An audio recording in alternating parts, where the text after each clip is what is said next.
Welcome to The Leaders Who Care, a podcast powered by Dynamis Group. We are here to give the stage and support to those committed to create a positive and lasting impact, way beyond the profits and margins, the leaders of the world who care for others and serve a bigger purpose. Join us on the journey of creating a better, more caring world. And now to your host, Marian Temelkov.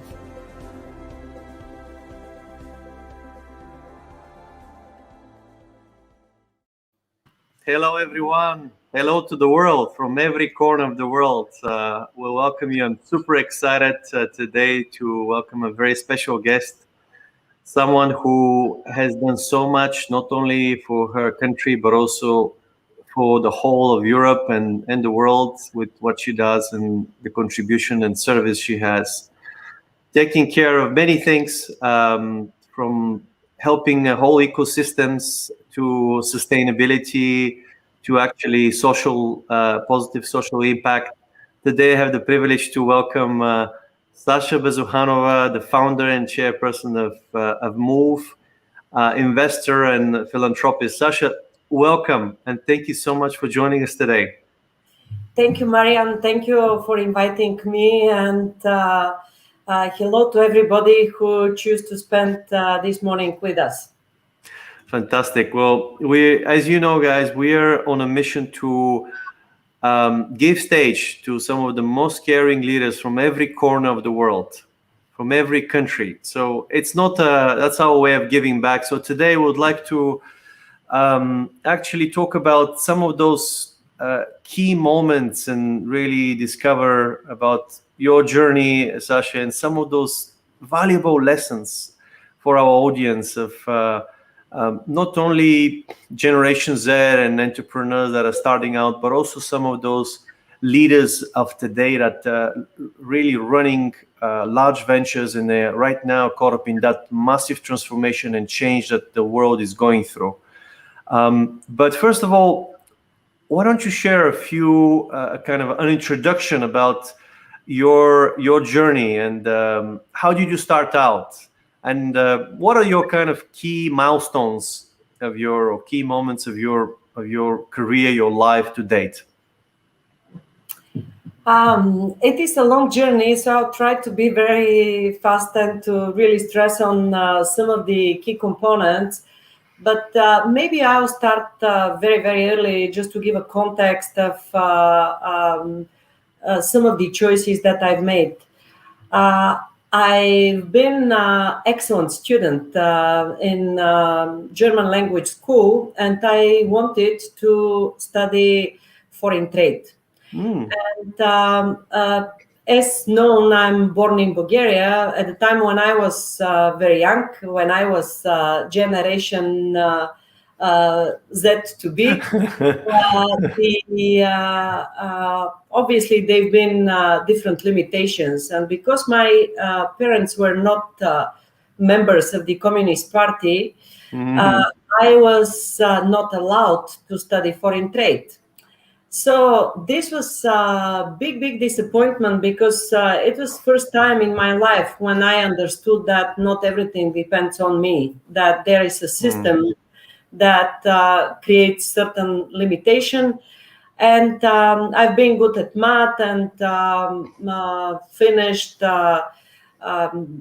electronics in the technical university, knowing that I'm not exactly someone that will have a career of engineer or scientist.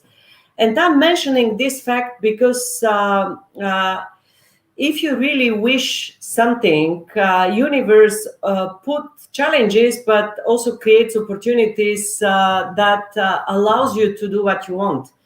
I've been on maternity leave. I have a daughter that is already an entrepreneur herself. When a friend was calling me, this was exactly after the changes in the socialistic bloc, and said, I remember you've been very disappointed for not being able to study foreign trade, but you know there is an Austrian company that is looking for a junior salesperson, and why you don't apply? And I went to this interview. It was in an apartment on the third floor, and there've been queue of people to the entrance down. And I've been one of them. So they liked me. They've invited me, and I've been at that time, by the way, first level of scientific research associate in the Institute for Informational Technologies, where I've started my career after studies. And then 3 months after this, and I've been like super happy. In a way, I've entered the foreign trade from the back door, because didn't have the background, but I've ended up in such a company. And 3 months after I've started, and I've been extremely productive, creative, contributing, totally different from what the other people was doing. The regional director came to me and said, do you want to become country manager? I've been at the age of 26. Wow. And I'm sharing this story not to return very long back in my personal history, but to send a message that not necessarily you should stop or give back or get very disappointed if something that you see at the moment as your next step is not happening. There is maybe something that you need to master in the meantime to be prepared and to grow further. And that's what happened with me, because if I wouldn't have this technical background in electronics, in advanced computing, I most probably would not be such a successful general manager and also worldwide manager in Hewlett-Packard, where I've continued my career. Actually, I've been chosen to be the founding general manager of HP. I believe I did very good things for Bulgaria. Not only HP became leader in all form factors studied by the analysts just 2 years after I've took the job, but also it took me 2 years to sell Bulgaria within HP. And in 2005, we founded a very big research and services center. So this was my mission to my country. I said to myself, okay, you are successful, you have good name in the company. If I would not do something for Bulgaria to attract a research investment and capacity, then that's not enough. It's not enough you just to make your figures and to make your names in the business. You need to have causes. And actually, maybe that's looking back, that's my way of living, to live with a cause. That's this was always something that was driving me and was much bigger than tactical things on how you will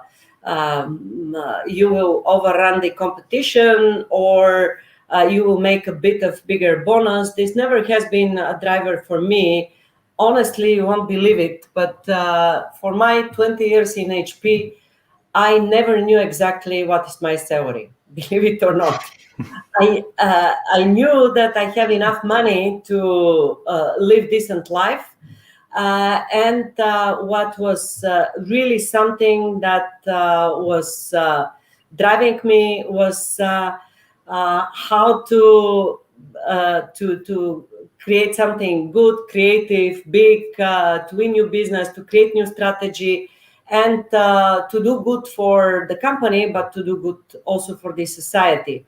And to continue this long intro in a very short way, within HP, after doing what I've mentioned in Bulgaria, I've managed the Eastern Central European operation. again change the strategies and the appearance. And if there is an interest, I can share more. Then I've been invited to lead growth markets business. 67 countries is big region on a worldwide level for 2 of the business lines, public sector and education. And it was quite a career, I'm telling you, starting very early. But when in 2013, it became critical in my countries. Practically criminals took over the government, and people went on the street, and it was, I've read this as a collective awakening of our people. And I said to myself, if all people with the knowledge, with experience, with the system thinking, that know the world, that know what drives the success, leave this country and work for other wealth, then we shouldn't be surprised that Bulgaria is where it is. And I've decided to quit my career and founded an organization called Move.bg from Move Bulgaria. And for 8 years now, what we do is we are tracing the path of the future in this country by pinning and trying to change the narrative, how digital technologies are changing the society.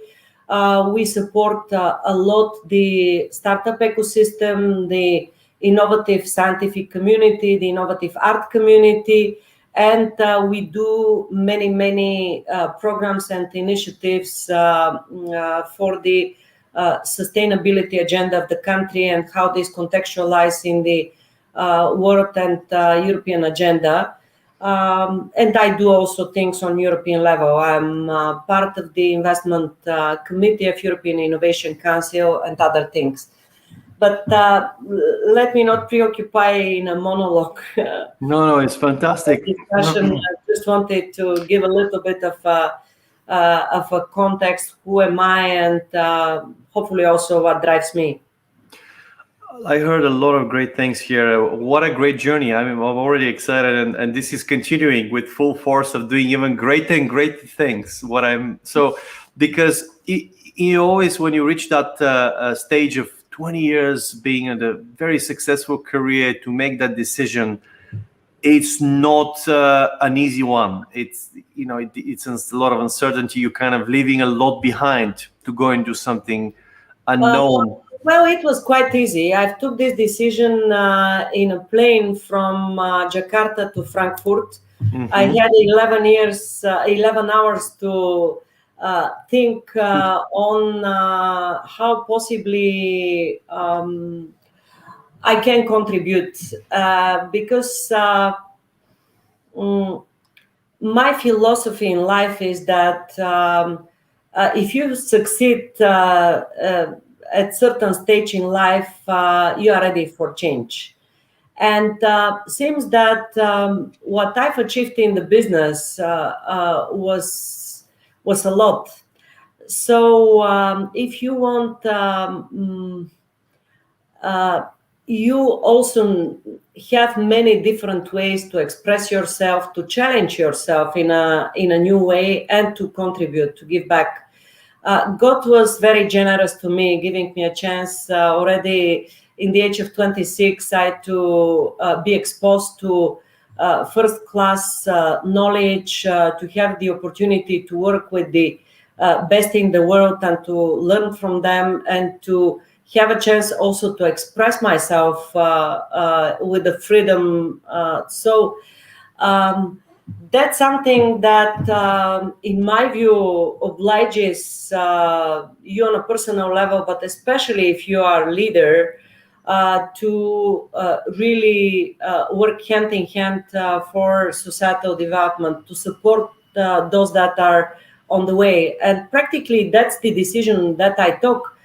And I do today two things. One is my philanthropic let's say activities through Move.bg, but the other is my business, let's say continuation in a new way I'm angel investor in lots of more than 10 companies, and I'm supporting a lot the ecosystem, and I'm mentoring quite some number of young companies for them to succeed and to grow. So it was not a difficult decision. I think it was just the right decision, especially if this comes from your heart. Just step, jump, and you know that this is the right thing that you need to do in this very moment in life. Fantastic. I want to just go, reversing back, going through all this wisdom and knowledge that you have accumulated over the years. What would be your advice to your 20 years old self? So if you go back and say, and this is especially, I just want to address the audience that are just starting out in their 20s, and I know we live in the best time ever to make a real difference, but there's so many things, so much choice that often we find it difficult to choose what we want to do, and it's not. It could be a lot of noise there and so forth. So just looking back, what you did, it's fantastic to be leading a company and be a general manager at the age of 26 is really one of those great achievements, which I recommend to people in their 20s. If they can do that, that'll be fantastic. But just going back and looking and saying, hey, what would I do differently? What advice would I give myself with what I know? What I would say to the 23, 24 years old Sasha would be make a step, don't be afraid, don't calculate too much. If you sense that that's the right thing to do, just jump on it. And you may not know all the answers, and you also should be prepared to fail, but it's much more important you to try it, to put all of your energy and heart into achieving, into contributing, and just you have my blessing. That's what I would say here. Fantastic. So what you're saying is, of course, go for it. Just try out things. But you're saying something very important, just not to be missed. Whenever you do that, do the best you can. Give your best. It's not hold back anything, because sometimes, people say, I'm not sure what is the right thing. Should I give my all of my energy? And I think it's very important to highlight that do the best you can at that moment in time. In every moment of time, you should do the best that you can, no matter if this is your professional area or is your private area, because then you can get big returns. And I'm not speaking about the direct returns that you have a deal with the people or with your colleagues. But if you contribute, if you really engage your talent, your ideas, your service to the company, to community, to society, if you help people, then when you need inspiration or support or help, you get it. And through this philosophy, you really become part of the people that drive the agenda of this world. And I believe that this is a privileged role for everyone. Everyone, in my view, wants to be from those that are part of the guys that drive things ahead. Fantastic. And now I'm very interested, you mentioned 20 years with HP. Very uncommon nowadays to see someone spending 20 years with the same company. But look at the achievements you had. So what is your take on that and that longevity that you have had? Why did you stay for so long? What are the lessons that you can provide with that journey? We live in different time today. In my 20 years, HP was one of the labeled best companies. It was really big opportunity you to work in such a flagship corporation that has that had some of the most advanced for the time business model and practices. It was even studied in the business code, the HP way.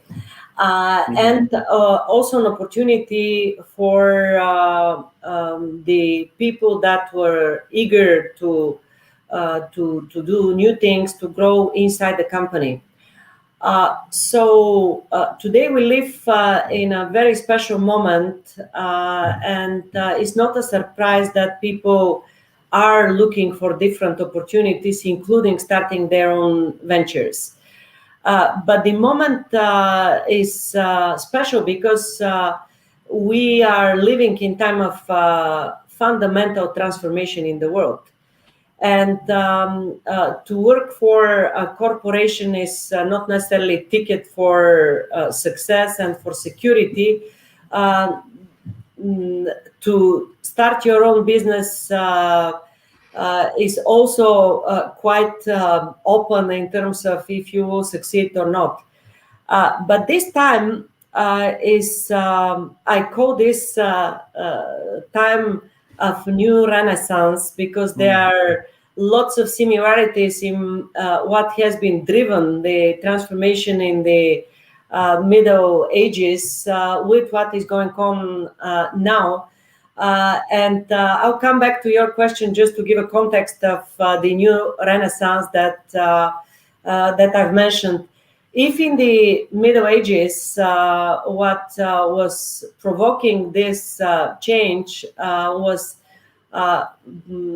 practically the development of the communication, because transport systems was created. Also the access to an information in a new level, because there was printing machine already of the Gutenberg end of 16th century. And also there was already a new generation of young in that time people, mainly from the field of the sons and daughter of the rich families of the they didn't accept it, this connection to the church that was ruling the state, that was setting the example, and they started to create together with the artists and with the other reformists. They practically were the founders of the Reformism, and after 5 centuries of fight, those trendsetters of the time practically established this was process, of course, the foundation of the industrial era and of the capitalism. So if we make the association with what's going on now, we will see access to information through digital connectedness. We see a totally new economy developed and disrupting and practically killing, in some cases, the old industrial closed enterprises, but started to be replaced by platforms where competitors are living together for being successful. We are speaking about shared economy. We are speaking about cryptocurrencies. So the old models are grassroots replaced by the new one. And if this is manifested in the economy on that level, we see it also through social media. We have practically a forum for everyone to create a community, to have a cause, to have followers. So the traditional political parties with their doctrines are becoming more and more obsolete. So we are also observing the philosophy of the new time. If till yesterday this was win-lose competitive environment, wars, and also in the business it looked like that, today we see emerging and much more visible the new philosophy, which is collaboration, sharing, co-creation. and it has projections in business, in political, in social, in cultural, everywhere. So Move.bg, what I'm doing is practically promoting this culture within the community, and the new business guys that I'm supporting are the trendsetters of this new time. So to your question, what means career 20 years in a company?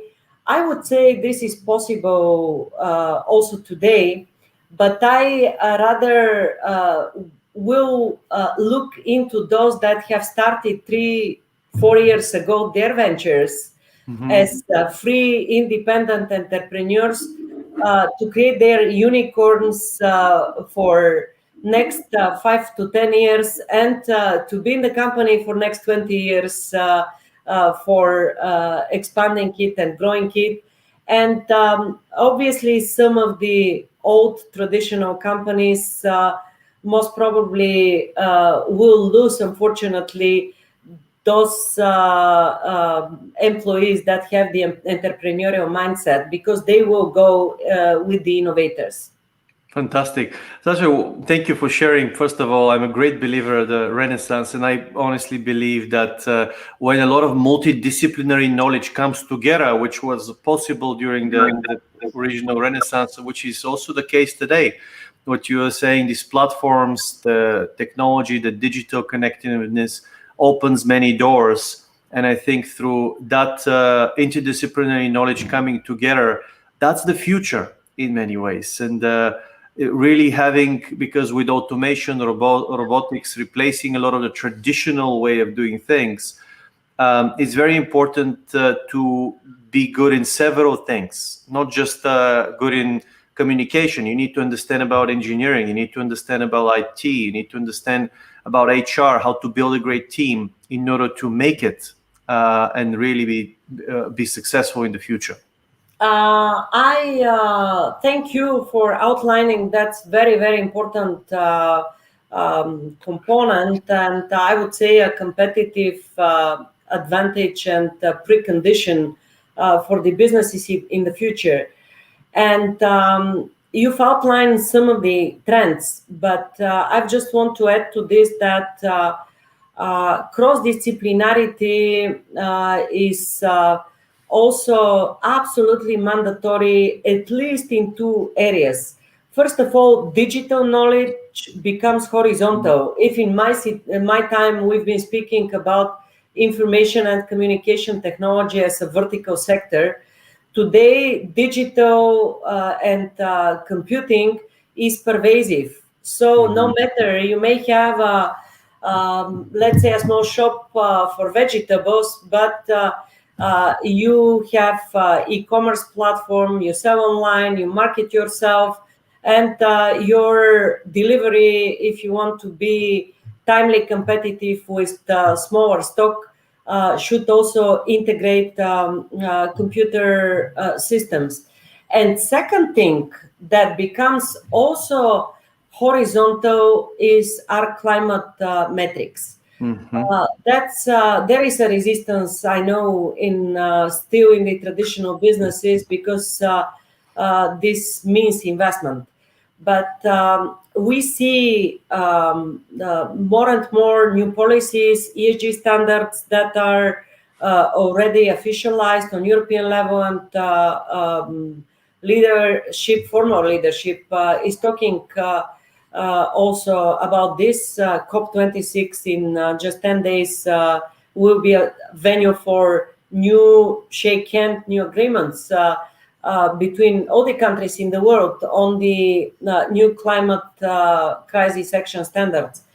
And also we see the banks that are putting already in the risk assessment for the credits of our businesses the ecological sustainability standards of the companies.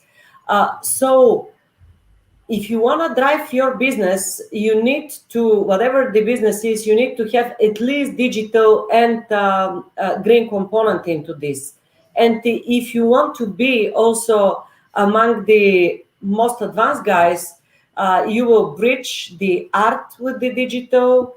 Those are totally new economic opportunities. You will bridge, you will create a green tech, you will create biotech where you really change a little bit the perspective on how you package, present, promote your business strategy.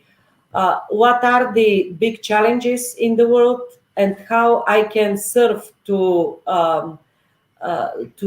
help finding solutions on those challenges. This is this purpose-driven business that we migrate more and more to. And I'm mentioning this especially because this is important. This is the future for a couple of reasons. I've mentioned the one, the philosophy of new time, the shell for that will give us the metrics of success in the future.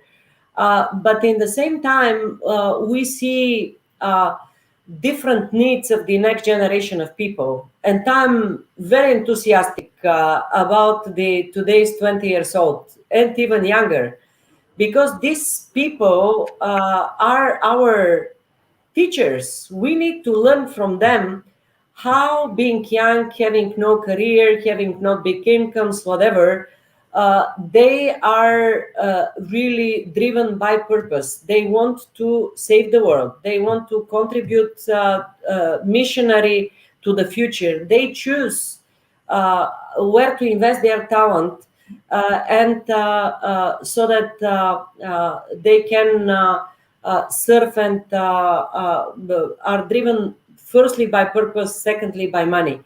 Why this is important for managers and for leaders? Because those are exactly the employees that we want to hire in our ventures. So we need to send a very clear and right message to them if we want to have the best-in-class employees in our companies. Well, thank you for bringing that point. It's fantastic, since you're really bringing talent and purpose-driven ventures and vision is very dear to my heart. I think it's absolutely essential, because there are a lot of leaders that are starting to see and think, especially with the Corona time, even to themselves, do I want to be part of that company that I am today? Even CEOs are reconsidering because of how the company dealt with the Corona. How did they responded to those challenging times? Do they really care about the world in the way they relate to? And also, you're right, the talent is very sensitive. Even though the high performance, they are blessed with opportunities in their jobs and is not at risk. They're very sensitive to the way you deal with their colleagues, the way you respond, the way you manage your certain challenge. And they don't want to be part of often organizations that do not care, apart from making profits, apart from meeting the numbers, or just the general kind of business as usual. They want to see that mission, that vision, making the world a better place. And you're right, that I'm just kind of thinking of that profound change, that the needs of the generations that are very different to some of the other generations that we have seen. And why people, even with no money, they're kind of throwing themselves with a mission-driven companies. What do you think was kind of led to that change of really the way the generation is looking at business? Actually, that's why I've spent a bit of a time to explain my view on this new Renaissance process, because this is not something that was visible 5 years ago for many, but this is the way that we all go to. And if for previous generation, for my generation, let's say the perspective for success, for well-being has been formed in different time. these generations, that new people, they know where we go. They have a choice, and they are responsible for the work that they will manage. They will be the leaders. Some of them are already with the age of 15, 16, but they will be the leaders within next 50, 60 years. And that's why they want to establish, to create the world that they want to live into. And to let's put it a little bit more on the earth. The corona virus, with all the limitation and challenges for many, in a way played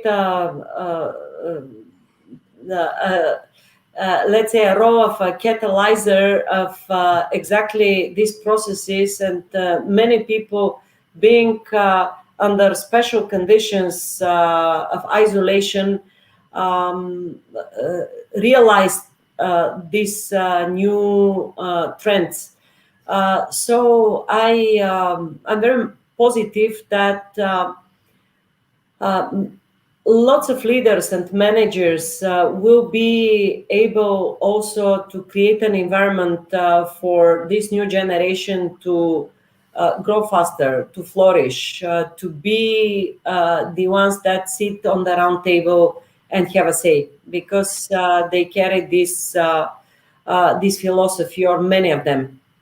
Fantastic, Sasha. Some practical advices to those leaders today: how to create such an environment, and how to attract those people that are most talented, that are very sensitive, but again, they can make a profound difference, that everybody wants. Everybody wants them, but what are the actual steps that leaders today need to take action?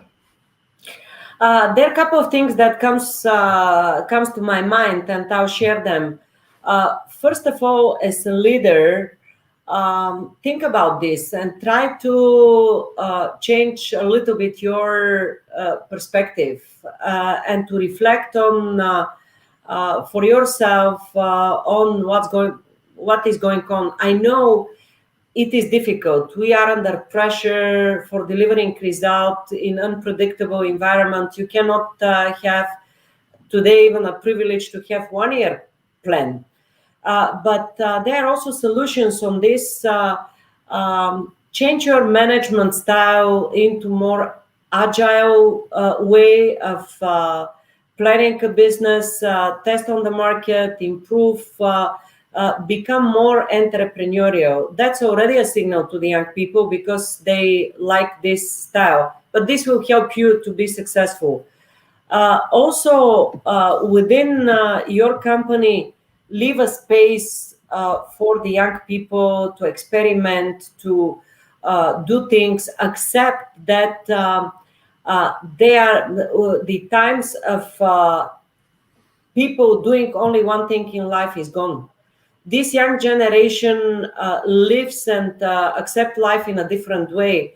They are able to do 3-4 things at one and the same time. If we are people that have think in a linear way, they think in a multiple way. And if you accept that this is possible, you can create within your company an environment for them to play with the technologies, to play with the future. Give them this space, and they will give back big time to the success and future of your company. And also talk to them. Mm-hmm. Talk to them not in a judgmental way, but talk to them in a respecting way. And if you create, if you want even a formal forum, this can be once a month, after hours talk, let's have the future.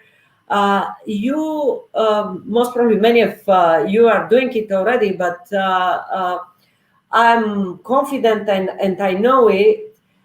It will really provoke you to reconsider some of the things on your management style and level and priorities that will contribute big. And also finally become part of the network yourself as a company. Be part of the platforms where the cool people are operating today, and collaborate with your peers, really share openly the experience and learnings that you have so that others can also learn from them. Don't hide the information. You anyway cannot, but if you share this with the others that are having similar challenges as yourself, you will get in return also, you will be able to take of the wisdom of the collective, of the group, in a very contributing way for yourself. And this will be also a signal to your employee that you are part of the movement of the changemakers through the way how you lead, how you operate, how you position yourself, how you participate in the whole transformation ahead. Thank you so much. These are so valuable, those advices. And since this is a topic very dear to me, I'll share some of the things we have been doing that have worked out really well and been blessed in many ways. Since in our organization Dynamics, more than 50% of our partners, actually call them in, not employees, but just they're partners in the organization, they're Generation Z. And what is important really is everything you said, absolutely so critical to give them that environment, space to try new things. When they fail, don't judge them. Be by their side. Help them get back again. Your first reaction is very important to a problem. If you shout, if you do something that is aggressive, that will halter all this innovation, will make them kind of not try new things. But if you react really collective, cool, and say, hey, I'm behind you, it's very important. That tells a lot about the really that this is a safe space. I can do things. I won't be judged. I can try. Share about the vision, where you're heading and what problem you're solving and why you're doing what you're doing. You said communication, super critical. I think that is not just once, as you said, a month. I think every day matters. Every day is important to them. To be recognized, to be part of this great success and create that collective, that togetherness, I think is also very important. Because if you be open and transparent to say, these are my blind spots, don't hide them and say, this is where my weaknesses or blind spots, I need help. So they get to know you better. And then you know what their blind spots and their strengths are, and focus on collectively, everyone focus on their strengths can produce a much more pleasant and successful journey for everyone.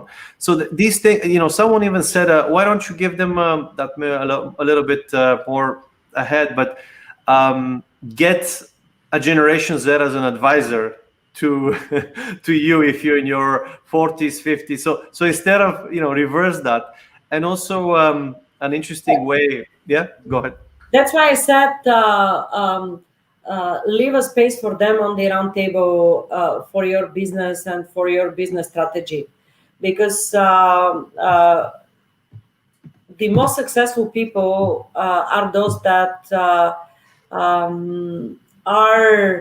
didn't lose the child and the young mind in themselves throughout all of their life, and have been experimenting and have been provoking themselves. And now especially is very, very important. We need to learn from these people in accordance to challenge our established model, to overcome some of the, let's say, stereotypes that the experience in different environment has model in the way how we manage, how we live, how we operate in the world.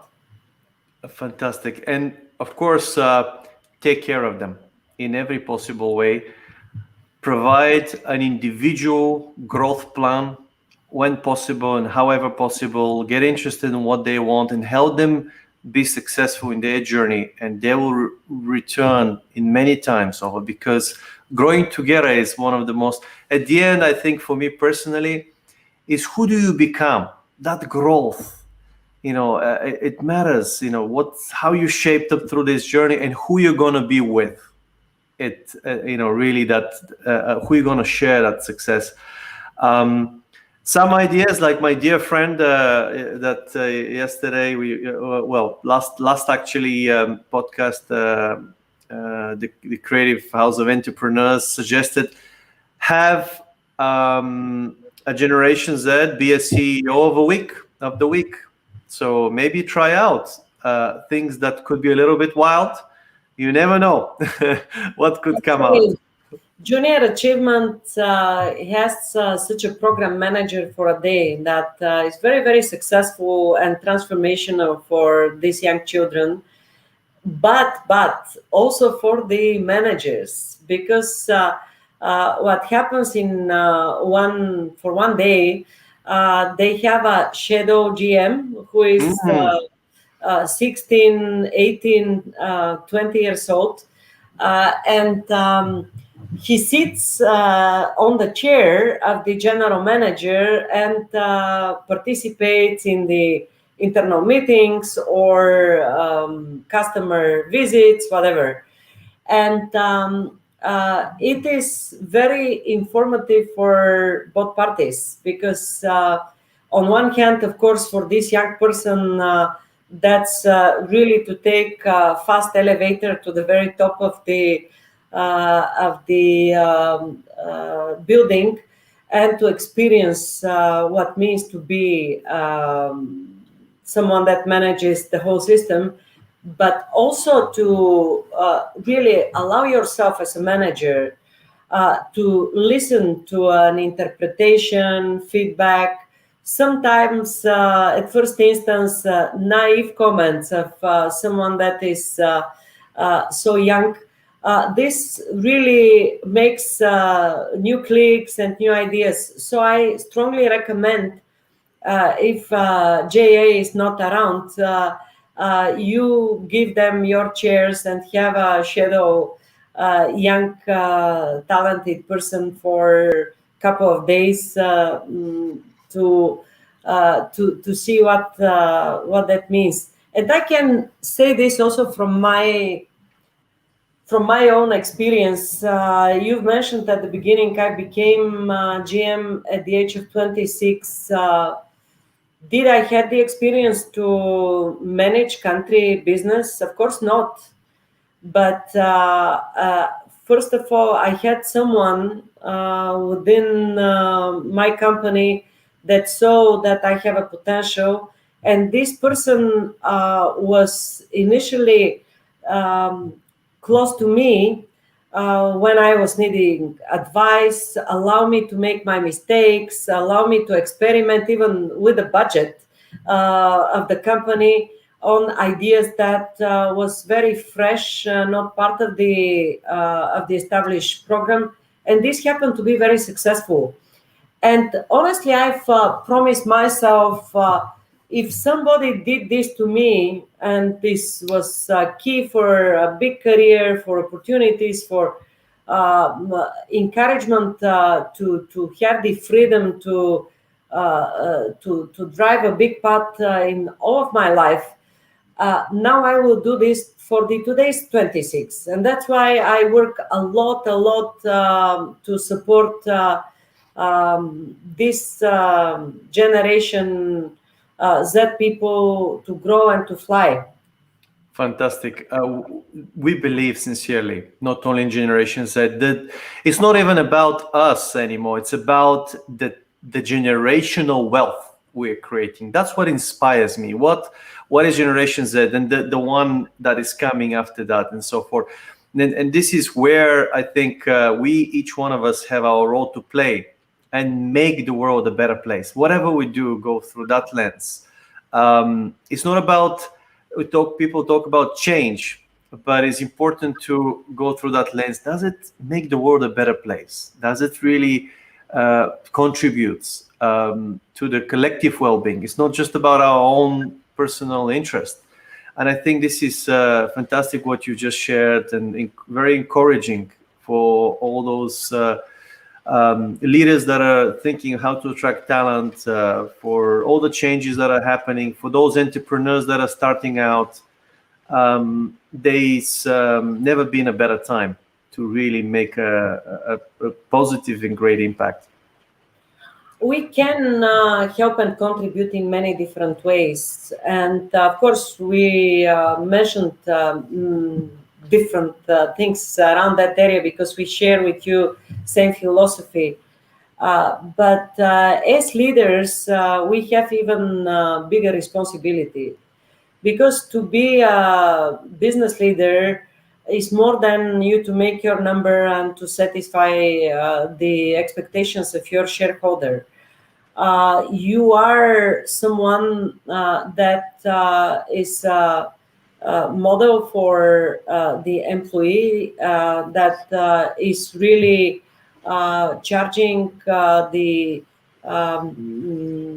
concepts for what means to be a manager for the next generation of people, for the young people. But also you are people that are known by name in the society, and that's also a window that shows your portrait.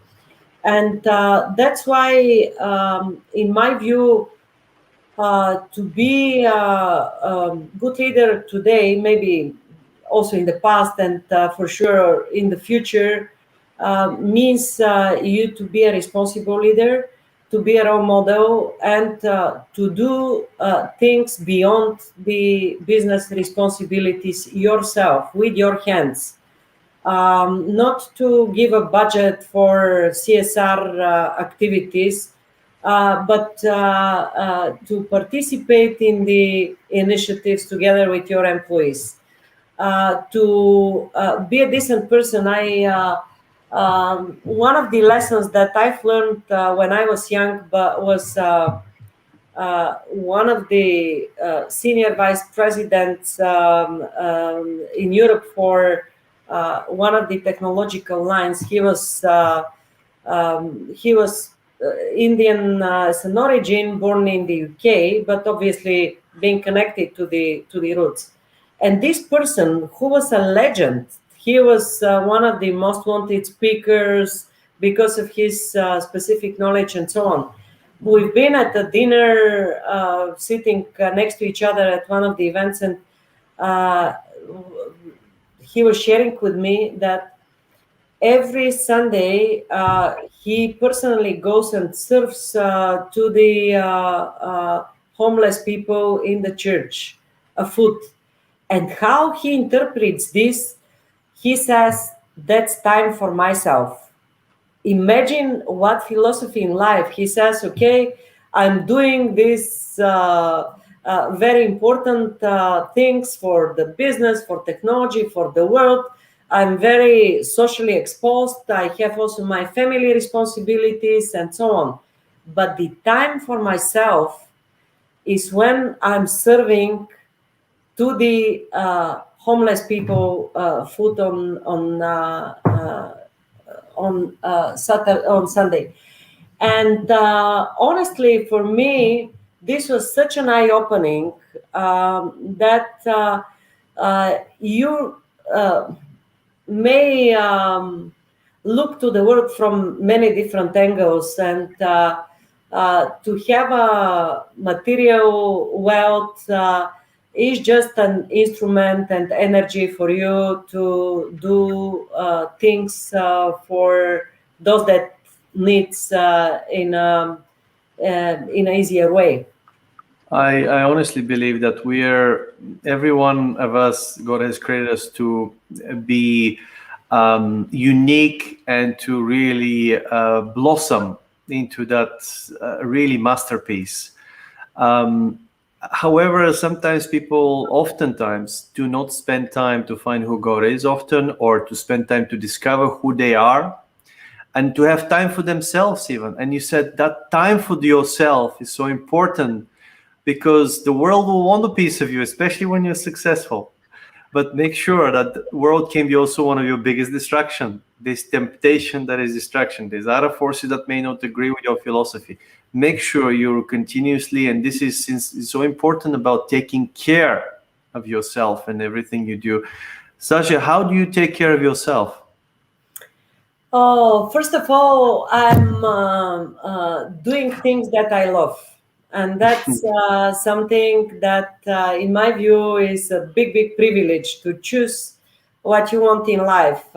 This doesn't mean that I'm neglecting things that are not so stimulating for me, but that's the attitude that I have. And also, I surround myself with people that I like, and we share same philosophy, same energy, and through this, eventually, we have a better echo effect of this positive attitude to the larger community. And what I also do is I'm doing yoga on a regular basis. I meditate, and I love going into nature wherever, whenever, when I can. And finally, because we've mentioned generations that many times, I'm surrounded by young people, and my husband was telling me, "You're maybe the only one that is invited on the 25 years and 30 years old birthdays."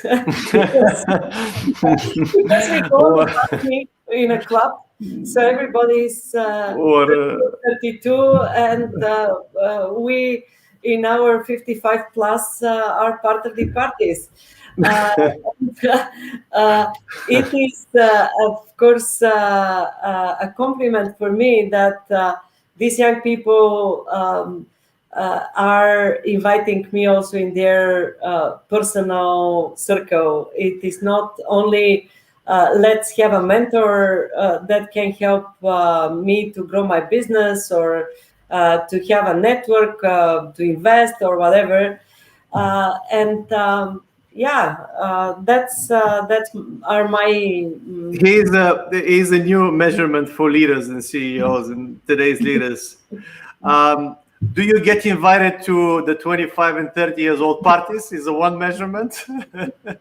And what do people say when you're not around and when they're having dinner with their closest? Are they saying, "This is a great guy," or is he Teresa was not mentioned. So these two measurements for this is fantastic. We had a few comments. I wanted to show a couple of them, and one is a question from a very dear friend here, Stoyan Yankov. Wanted to ask a question. Sasha, you're a role model for so many with your confidence, your leadership. What do you do when you go through low moments, since you take care of those, and how do you manage to remain centered in the minds of crisis? That's an important question, because always on such an event we show the whole activity, growth, and so on. But of course, every person has low moments, has hesitations, and or even sometimes disappointments. What I'm doing is I before judging or taking decision, I take time to reflect on this situation, why this has happened, what did I do in a way that possibly either provoke or also inspire this situation, or what I didn't do. And if you take time and you're rational about the specific situation, you very often, with high probability, you will find a solution, and you will change the perspective. Because my, let's say, experience shows that we have those low moments because of the fact that eventually, for a moment, we have lost the belief that we are acting in a right way, or the intuition to think and act out of the box. So obviously something happens. No moment we have, if you are not feeling secured, that these are all things that happen in our life, to learn something new, to perceive them as a lesson rather than as a failure or a disappointment. And I don't want this to sound like a cliche, because of course many people are using this, but to live through this, because many of the obstacles in life, practically all obstacles in life, if we perceive them as steps that we need to really move us to learn something new, to get new experience, then we go through life in a comfortable way. Okay, happens something that is bad in traditional way, but this of course is opening the door or an opportunity for something new. I love that. I always said that when I went through my lowest moments and most difficult moments, I always kept saying to myself, this is my best time. This is my best time to grow. This is my best. And that helped me so much. I took a lot of action, of course, not easy, but believing in yourself and always knowing that this is your best time to push through the pain and go through, that helps you grow so much, that a lot of goodness is coming your way. So just keep going. Don't give up. And that's very important. Sasha, it's been absolutely grateful and fantastic to have you here and shared so many valuable insights that can stay for years and hopefully serve generations behind us. And we also have a comment here from Milena Ivanova. Thank you for the inspirational session, Sasha and Maria. Good luck in your professional endeavors. Thank you so much for everyone that has been part of this great a live podcast. Of course, will be recorded, and we'll also have smaller insights shared with you. Any final words, Sasha? Any last kind of comments from your end, and maybe advising? Actually, first of all, thank you for inviting me. This was also very great, informative, and stimulating discussion, also for myself to learn from your experience and wisdom. And I'm not here to give advices to anybody, because everybody has an individual path, and sharing my view and my experience may be useful for people to take something. I just want to sneak in a quick question that I found very relevant. Christina used to say, Sasha, please share your big dream, your great fear, and your key of your life philosophy while you kind of on those final sentences. I love what you just said. You're not here to provide any advices, but to share your success and failures, and whoever likes to take advantage of that is fantastic too, and welcome. I thank to Christina for this question. It is so big that we can have another 1 hour. We should invite you back to discuss it. But I think that at least I believe that people does not have just one dream. You have different dreams in different stages in your life. My dream today is Bulgaria to succeed, and to really get the deserved place of a country with talented people, with really creators that are charging back the world with their business entrepreneurial ideas, and to be a good home for many people that see Bulgaria because of choose Bulgaria as best place that they can be. And not to sound too, let's say, patriotic, romantic, and so on, but I think that that's a good collective mission that we can really have in accordance to help this European side to be on the map with even better reputation than the place for good skiing and home of the rose oil. Fantastic. Look, what a great thing. And I'm very much looking forward. I'm optimistic about the future of this heaven on earth. I call Bulgaria. It's a fantastic part blessed with natural springs, mountains, clean air, clean water, clean food, and many other sea and so forth that we could do. And I think I'm very excited how Bulgaria is going to serve the world and contribute. And thank you so much for making the time, Sasha, to that amazing mission. And God bless you and your family. Thank you for being part of the Leaders Who Care today. Thank you very much, Marian. And at the end, I just want to have just one sentence. You've mentioned the nature of Bulgaria, but I want to especially underline that responsible leaders, every single person need to be sensitive, contributing, and active, both in their personal way how they live, but also in their professional life, on really limiting the effects of climate change. Because if we don't save the planet and the condition on our planet, all plans and good business practices that we've discussed, they will not have any role. So, dear friends, invest into changes. I know that this is painful on the budget sometimes. Be part of the